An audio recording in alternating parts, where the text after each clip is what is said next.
அனைத்து தமிழ் உள்ளங்களுக்கும் வா தமிழாவின் அன்பு வணக்கங்கள். சமீபத்தில் அனைத்து தமிழ் சேனல்கள்லேயும் ஒரு டாக் போயிட்டுருக்கு.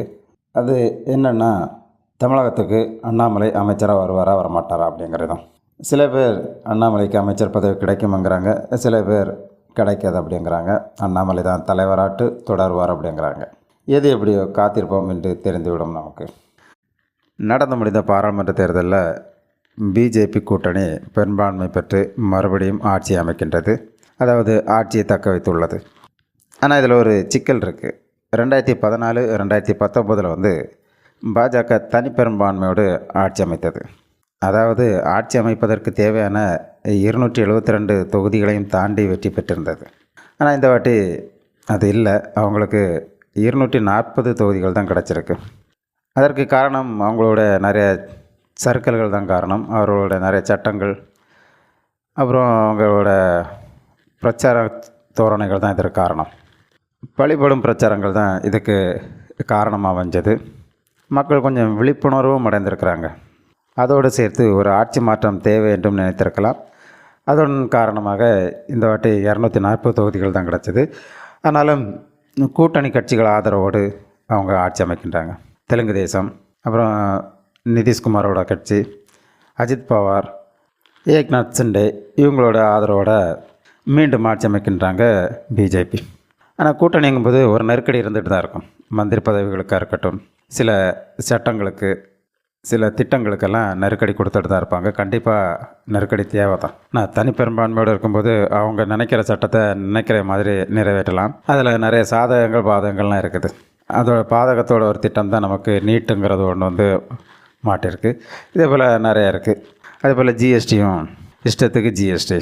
பணக்காரன் வாங்குகிற பொருளுக்கு குறைஞ்ச ஜிஎஸ்டி, பாவம் வாங்குகிற பொருளுக்கு அதிக ஜிஎஸ்டி, இந்த மாதிரி நிறைய இருக்குது. அதெல்லாம் இனிமேல் சாதகமாக மாறும் என்று நம்புகிறோம்.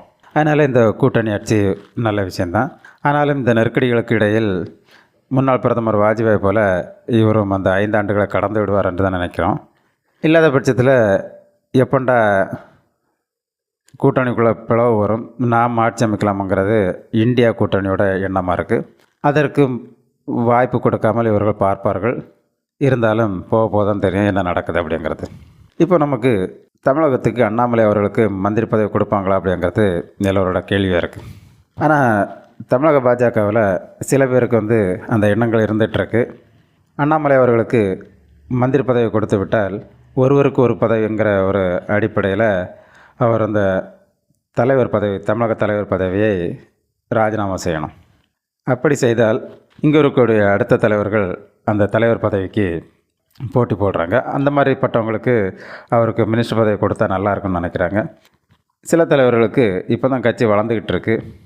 இந்த நேரத்தில் மந்திரி பதவி கொடுக்க வேண்டாம், 2026 சட்டமன்ற தேர்தல் வரைக்கும் இவங்களே, அதாவது அண்ணாமலை அவர்களே தலைவராக தொடரணுங்கிற ஒரு எண்ணம் இருக்குது. அந்த எண்ணம் தொண்டர்களிடையும் இருக்குது. காரணம், இப்போ பிஜேபி வளர்ந்துருக்கு, அதோட ஓட்டு சதவீதம் அதிகரிச்சிட்ருக்கு. முன்னாடிலாம் தபால் ஓட்டு பிஜேபிக்கெல்லாம் கடைசி இடம் தான் வரும். ஆனால் இந்த வாட்டி 2வது இடம் கிடச்சிருக்கு.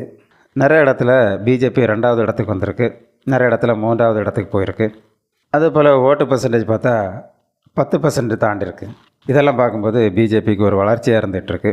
அதனால் இந்த வளர்ச்சி அடுத்த கட்டத்துக்கு போகணும் அப்படின்னு நினைக்கிற தொண்டர்களும் தலைவர்களும் அண்ணாமலை தலைவராக இருக்கணும் அப்படின்னு நினைக்கிறாங்க.